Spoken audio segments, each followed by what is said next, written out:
आज का टॉपिक रहेगा आपका प्रॉब्लम्स ऑन एजिस, जिसमें हम लोग एक्सरसाइज करेंगे और एक्सरसाइज का पार्ट नंबर फर्स्ट यहाँ पर देखेंगे। और इस एक्सरसाइज के जरिए ही मैं आपको कॉन्सेप्ट भी क्लियर कराता हुआ चलूँगा। इसमें अलग से कोई कॉन्सेप्ट नहीं है। जो आप लोगों को मैंने रेशो मेथड पढ़ाया है, चाहे वो रेशो हो या बाकी के चैप्टर्स में जो भी आपको मैंने बताया रेशो मेथड, उसी मेथड से हम लोग एज के क्वेश्चंस को यहाँ पर डिस्कस करेंगे। अलग अलग एजेस के यहाँ पे क्वेश्चंस आएंगे और मैं रेशो मेथड से आप लोगों को कराता हुआ चलूँगा और आपको साथ ही साथ कॉन्सेप्ट भी समझाता हुआ चलूँगा। ठीक है, तो बढ़ते हैं आगे और आज की क्लास की प्रॉब्लम नंबर फर्स्ट को यहाँ पे समझते हैं। The ratio of present ages of A and B is 8:9. After 9 years the ratio will become 19:21. C is 3 years younger to B. What is the present in years of C? कह रहा है कि A और B की वर्तमान आयु का अनुपात 8:9 है। 9 साल के बाद यह अनुपात 19:21 हो जाता है। C is 3 years younger to B. C B से 3 साल छोटा है, तो what is the present age of C? तो C की वर्तमान आयु क्या है, यह आप लोगों को बतानी है। देखो स्टार्टिंग में दे रखा प्रेजेंट एज का रेशो A और B का, तो यहां से मैं कह दूंगा the present ages of A and B equal to 8:9 दे रखी है, तो इसको हम लोग यहाँ पर ले लेते हैं 8x और 9x मान लेते हैं। ठीक है ना। अब देखो यहाँ पे कह रहा है कि आफ्टर 9 years यानी कि 9 साल के बाद यह रेशो 19:21 हो जाता है। तो 8x में अगर 9 ऐड कर दूंगा 8x प्लस 9 डिवाइडेड बाई, अगर 9x में 9 ऐड कर दूंगा 9x प्लस 9, तो यह रेशियो कितना हो जाएगा आप लोगों का 19 डिवाइडेड बाई 21। All clear. अब देखो यहां से क्या करूंगा मैं, क्रॉस मल्टीप्लाई करके x की वैल्यू को निकाल लूंगा। तो यहां पे हम लोग क्या करेंगे, क्रॉस मल्टीप्लाई। तो 21 की 8 में करेंगे तो 21 8 कितना होता है 168x, और 21 की अगर 9 में करूंगा तो 189 आएगा, और इक्वल टू 19 की 9 में करूंगा तो 19 निम्मा 171, तो 171x, और प्लस 19 की 9 में करूंगा तो 171। अब देखो x वाली टर्म को एक साइड ले जाऊंगा और बाकी को एक तरफ यहाँ पे, तो यहाँ पर क्या आ जाएगा आप लोग का 171x माइनस 168x, और लेफ्ट में क्या आ जाएगा 189 माइनस 171। 189 में से 171 अगर माइनस करूंगा तो 18 आएगा। 18 इक्वल टू 171 में से 168 माइनस करूंगा तो 3x आएगा। तो इसलिए यहां से कह दूंगा x इक्वल टू 18/3 यानी कि 6 आ जाएगा। तो x की वैल्यू क्या निकल कर आ गई आप लोगों की 6 आ गई। क्लियर है। अब देखो यहां पर जब x की वैल्यू 6 निकल कर आ गई तो देखो a की उम्र कितने निकल जाएगी, 8 गुणा 6 यानी कि 48 आ जाएगी a की उम्र, और b की कितनी आ जाएगी 9 गुणा 6 यानी कि 54 साल आ जाएगी।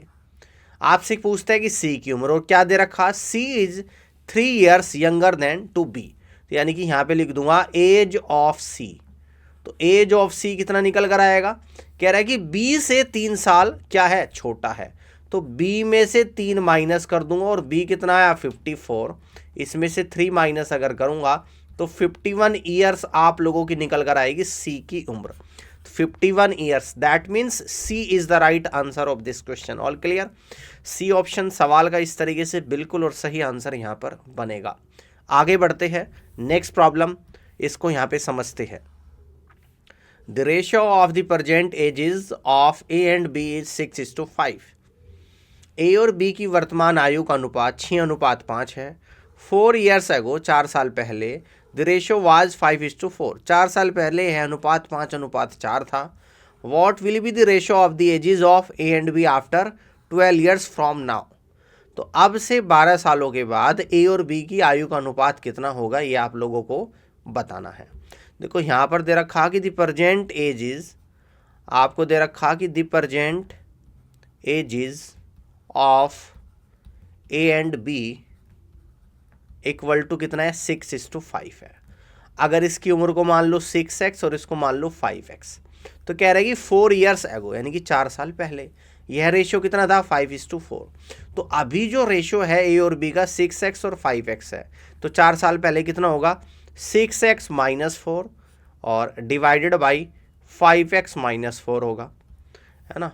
ये 4 साल पहले की उम्र होगी और 4 साल पहले का रेशियो कितना था 5/4। All clear. अब हम लोग यहाँ पे क्या करेंगे, क्रॉस मल्टीप्लाई। 4 की गुणा 6x में तो 4 6 24x आ जाएगा और माइनस 4 चौक 16 इक्वल टू 5 की गुणा 5x में 5 बजे 25x आएगा और माइनस 5 चौक 20 आ जाएगा। अब x वाले टर्म को एक तरफ ले जाऊंगा और इसको मैं यहाँ पर ले जाऊंगा, तो इस तरफ आएगा 25x माइनस 24x और लेफ्ट में क्या आ जाएगा, यानी कि 20 minus 16।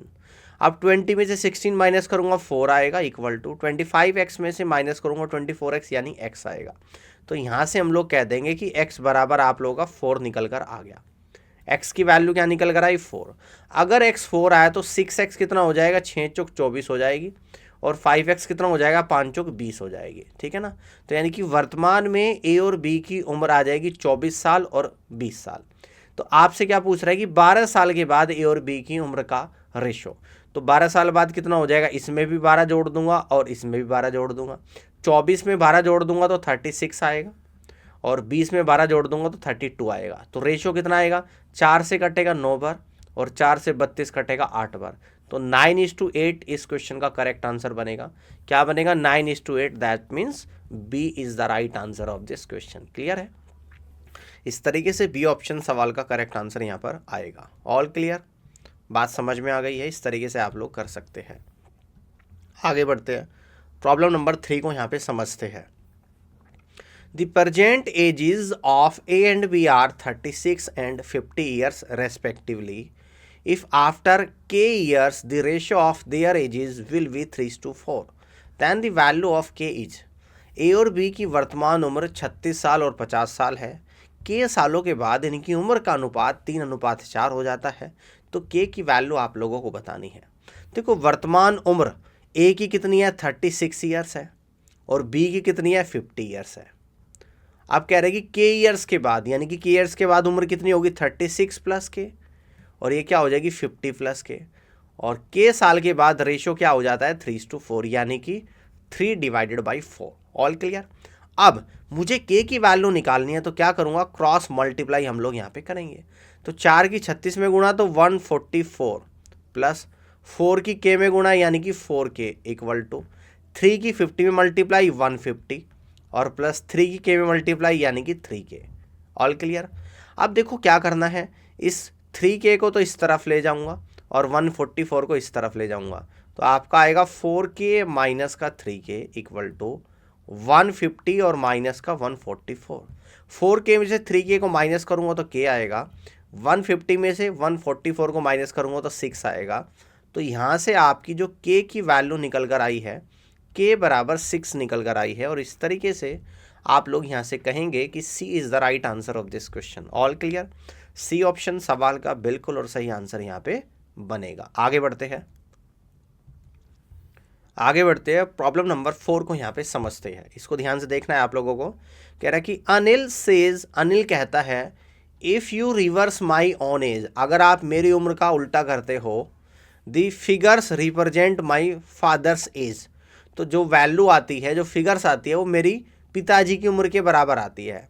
He is of course senior to me, जो मेरे से बड़े हैं, and the difference between our ages is 1/11 of their sum, मेरी और मेरी पिताजी की उम्र का अंतर मेरी और मेरी पिताजी की उम्र के योग का 1/11वां भाग है। तो what is Anil's father's present age, तो अनिल के पिताजी की वर्तमान उम्र आप लोगों को बतानी है। Age of both is 2 digits number, दोनों की उम्र 2 डिजिट्स नंबर है। ठीक है ना। अब देखो ध्यान से हम लोग समझते हैं। अगर मैं मान लूँ अनिल की उम्र, तो मैं कह रहा हूँ यहाँ पे let the age of Anil, let the age of Anil, तो हमने मानी ये उम्र है 10x प्लस वाई। तो इसके फादर्स की उम्र कितनी हो जाएगी, यानी कि फादर्स एज, यानी फादर्स एज ऑफ अनिल, इसका उल्टा करना पड़ेगा आपको, ये हो जाएगी आपकी 10y प्लस x, यही तो दे रखा है। अब यहाँ पर ये बोल रहा है कि पिताजी इससे बड़े हैं, तो बड़े में से छोटा माइनस करूँगा, यानी अकॉर्डिंग टू क्वेश्चन इन दोनों की उम्र का डिफरेंस, यानी कि पिताजी की उम्र 10y प्लस x है, इसमें से माइनस कर दूंगा 10x प्लस y। दोनों की उम्र का डिफरेंस कितना है, 1/11 है दोनों की उम्र का सम, यानी 10y प्लस एक्स और प्लस का 10x प्लस का y। ऑल क्लियर, यहाँ तक समझ में आ गई बात। तो यहाँ पर आएगा 10y प्लस एक्स और माइनस का 10x माइनस का y इक्वल टू 1/11 ब्रैकेट के अंदर x और 10x यानी 11x आएगा, 10y और y यानी कि 11y आप लोगों का आ जाएगा। तो देखो यहाँ पर कितना निकल कर आएगा, 10y में और माइनस y यानी कि 9y आएगा, माइनस प्लस x और माइनस 10x यानी कि माइनस का 9x आएगा इक्वल टू 1/11, 11x और प्लस 11y में से 11 कॉमन ले लूंगा तो अंदर बचेगा x प्लस वाई। ध्यान से देखिएगा 11 से 11 कैंसिल आउट आप लोगों का यहाँ पे हो गया। ठीक है, बात समझ में आप लोगों को आ रही है यहाँ पे। तो यहाँ से जो निकल कर आया है, देखो y को एक तरफ ले जाऊंगा यानी कि 9y माइनस का y आएगा, इधर बचेगा x और x को इस तरफ ले जाऊंगा राइट साइड तो प्लस का 9x आ जाएगा। तो यहाँ से जो आप लोगों का निकल कर आ रहा है यानी 8y इक्वल टू 10x आ रहा है। तो यहाँ से 2 से 8 4 टाइम्स जाएगा, 2 से 10 5 टाइम्स जाएगा, यानी x अपॉन y आप लोगों का निकल कर आएगा 4/5। कितना आएगा निकल कर, 4/5 आप लोगों का यहाँ पे निकल कर आएगा। अब आपसे क्या पूछता है, अब पूछता है कि what is the Anil's father present age. तो अनिल के पिताजी की उम्र पूछ रहे हैं जो कि 10y प्लस एक्स हमने ली थी। तो x की वैल्यू 4 रखेंगे और y की वैल्यू 5 रखेंगे। तो यहाँ पर आएगा 10 × 5 और प्लस x कितना आएगा 4। तो 10 × 5 50 प्लस 4 यानी 54 ईयर्स। तो अनिल के फादर्स की जो उम्र निकल कर आएगी ये आ जाएगी आप लोगों की 54 years. That means we can say that A is the right answer of this question. Clear, A option सवाल का बिल्कुल राइट आंसर यहां पर बनेगा। आगे बढ़ते हैं नेक्स्ट प्रॉब्लम, यानी प्रॉब्लम नंबर 5 को यहां पे समझते हैं। The sum of present ages of Riya and AB is 48 years. Riya और एबी की वर्तमान उम्र का योग 48 साल है। Today's Abby is 4 years older than Shweta. Abby Shweta से 4 साल बड़ा है। The respective ratio of the present ages of Riya and Shweta is 4:7। Riya और श्वेता की वर्तमान आयु 4:7 है। What was Abby's age 5 years ago. तो एबी की 5 साल पहले की उम्र क्या थी ये आप लोगों को बताना है। देखो यहाँ पर रिया की उम्र को मैं क्या मान लेता हूँ, आर। लेट द एज ऑफ, मैं हम लोग इस तरीके से लेके चलते हैं, let the age of Riya, let the age of Riya को हम लोग क्या मानेंगे, इसको मान लेते हैं कैपिटल आर। इसी तरीके से let the age of Abby, Abby की उम्र को मान लेते हैं कैपिटल ए। और let the age of Shweta, तो श्वेता को मान लेते हैं कैपिटल एस। क्लियर है। अब देखो अकॉर्डिंग टू क्वेश्चन हम लोग यहाँ पर देखते हैं कि रिया और एबी की उम्र का योग, रिया यानी कि कैपिटल आर और एबी यानी कैपिटल ए, कितना है 48 ईयर्स है। All clear. अब यहाँ पर ये बोल रहा है कि Abby is 4 year older than Shweta. Shweta से 4 साल बड़ा है। कौन है, एबी। यानी कि एबी में से अगर श्वेता की उम्र को माइनस करूँ तो 4 आप लोगों का यहाँ पर निकल कर आएगा। बात क्लियर हो रही है, यहाँ तक समझ में आ रहा है।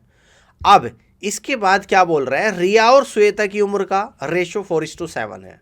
तो यहाँ से अगर रिया की उम्र मैं निकालूँ तो रिया बराबर निकल कर आएगा 48 माइनस ए, यानी कि एबी की उम्र। और यहाँ से श्वेता की उम्र अगर मैं यहाँ पे निकालूँ तो श्वेता इक्वल टू a-4 निकल कर आएगा। अब कह रहे कि रिया और श्वेता की उम्र का, यानी कि यहाँ पर दे रखा है रिया और डिवाइडेड बाई श्वेता की उम्र का रेशो है 4:7। तो इस तरीके से रिया की उम्र कितनी है यहाँ पे, यानी कि 48 माइनस का a, और श्वेता की उम्र कितनी है, यानी कि a-4 है। यानी कितनी है, a-4 है। और क्या रेशियो है, 4/7 है। अब हम लोग क्या करेंगे, क्रॉस मल्टीप्लाई। 48 × 7, 7 × 56 का 6, तो 5 बचेगा। 7 × 28 और 5 33, 336 माइनस 7 की ए में मल्टीप्लाई 7a इक्वल टू 4 की मल्टीप्लाई ए में तो यानी कि 4a और माइनस 4 × 4 यानी कि 16। इसको इस तरफ ले जाऊंगा और इसको यहाँ पर इस तरफ ले जाऊंगा, यानी 336 प्लस का 16 और इक्वल टू कितना आ जाएगा आप लोगों का 11a। तो यहाँ से आप लोग देखोगे क्या निकल कर आएगा, यानी 11a इक्वल टू 336 में अगर 16 को आप लोग ऐड करोगे तो 352 आप लोग का निकल कर आएगा, यानी a equal to 352 divide by 11। तो 11×3 = 33, 11×2 = 22। तो एबी यानी ए आप लोगों का निकल कर आया 32 ईयर्स। ए क्या था आप लोगों का? एबी था। तो यहाँ पे इसलिए एज ऑफ एबी, इसलिए यहाँ पे कह दूंगा, इसलिए age of Abby, age of Abby ये निकल कर आई 32 साल। 5 ईयर्स एगो कितनी हो जाएगी? 5 ईयर्स एगो इसकी उम्र कितनी हो जाएगी? 5 years ago as of Abby ये कितने निकल कर आ जाएगी? यानी कि 32 माइनस 5, ये निकल कर आएगी 32 माइनस 5 यानी कि 27 ईयर्स। कितने निकल कर आएगी? 27 ईयर्स निकल कर आएगी। तो that means we can say that 27 years, यानी कि डी ऑप्शन इस क्वेश्चन का बिल्कुल और सही आंसर यहाँ पे बनेगा। समझ आ रहा है? चलिए नेक्स्ट प्रॉब्लम को यहाँ पे समझते हैं, यानी problem number 6। Renuka got married 8 years ago. 8 साल पहले रेणुका की शादी हुई है। Today her age is 1/3 times her age at the time of marriage. आज जो उसकी उम्र है उसकी शादी के समय की उम्र का 1/3 गुना थी। हर daughter's age is 1/8 times her as.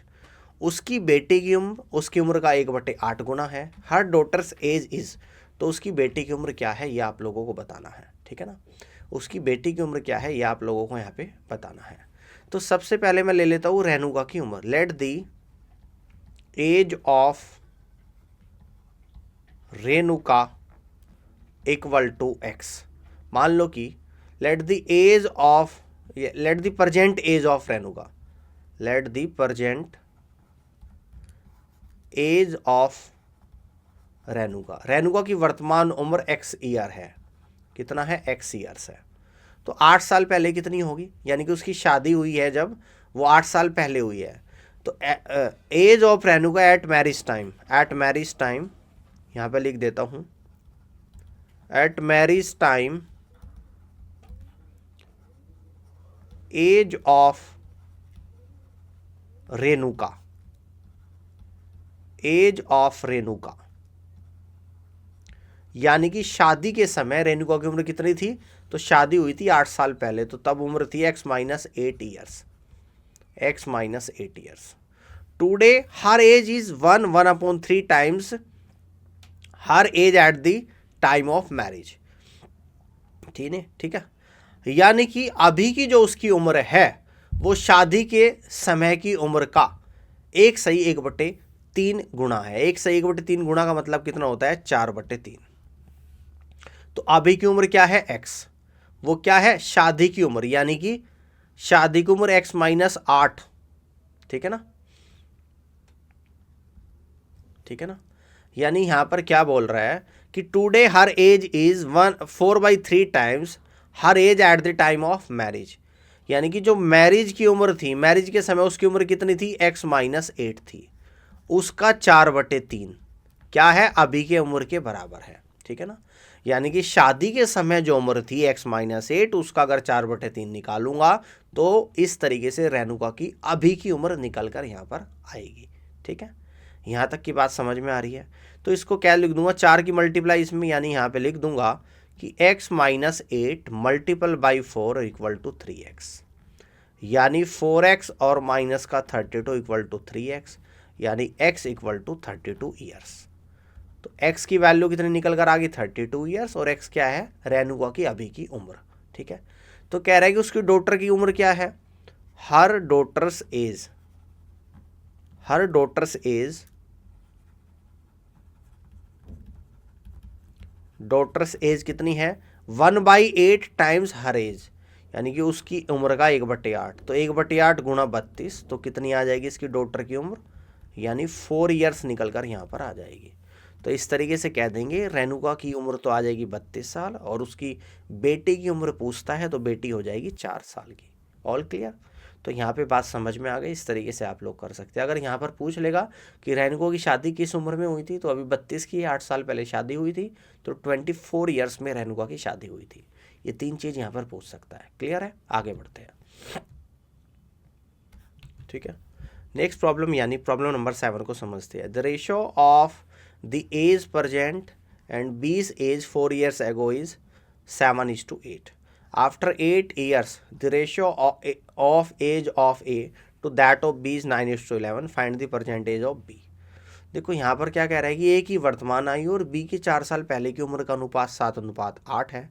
8 साल के बाद ए की उम्र और बी की उम्र का अनुपात 9:11 है। तो बी की वर्तमान उम्र आप लोगों को बतानी है। तो देखो यहाँ पे देखेंगे let the present age of A equal to हम लोग मान लेते हैं कि x ईयर्स, ठीक है ना, और let the present age of B, इसको हम लोग मान लेते हैं कि y ईयर्स, ठीक है ना। तो कह रहा है कि a की प्रेजेंट उम्र और b की 4 साल पहले की उम्र, a की प्रेजेंट उम्र x है और b की 4 साल पहले उम्र कितनी है, y में से 4 माइनस कर दूंगा, y -4 है, और इनकी उम्र का रेशो कितना है, 7/8 है। ये क्या दे रखा है यहाँ पे, अकॉर्डिंग टू क्वेश्चन, ठीक है ना। देखो यहाँ पर सोल्व करेंगे, इनकी क्रॉस मल्टीप्लाई करेंगे, यानी कि इक्वेशन आएगी 8x equal to 7y minus 7 चौक 28, यानी 8x माइनस का 7y इक्वल टू -28। ये आप लोगों की इक्वेशन नंबर 1 बन गई। अब कह रहे हैं कि after 8 years the ratio of age of A to that of B, 8 साल के बाद ए और बी की उम्र का अनुपात 9:11 है। 8 साल के बाद ए की उम्र कितने हो जाएगी, x + 8, और y की उम्र कितनी हो जाएगी, y + 8, और इक्वल टू ये रेशियो हो जाएगा 9/11। तो यहाँ पे क्रॉस मल्टीप्लाई करेंगे, यानी 11x + 88 इक्वल टू 9y + 9×8 72, कितना आ जाएगा, 72 आ जाएगा। तो यहाँ से देखेंगे, यानी 11x माइनस का 9y इक्वल टू 88 इस तरफ आ जाएगा, यानी कि आपका आएगा -16। ये आपकी इक्वेशन नंबर 2 बन गई है। तो इक्वेशन 1 और 2 यानी कि 2 इक्वेशन बन चुकी है। अब दोनों को मैं यहाँ पे सॉल्व करूँगा। पहली इक्वेशन है 8x माइनस का 7y इक्वल टू -28, ये आप लोगों की इक्वेशन नंबर 1 है। दूसरी इक्वेशन है आप लोगों की 11x माइनस का 9y इक्वल टू -16, ये आप लोगों की इक्वेशन नंबर 2 है।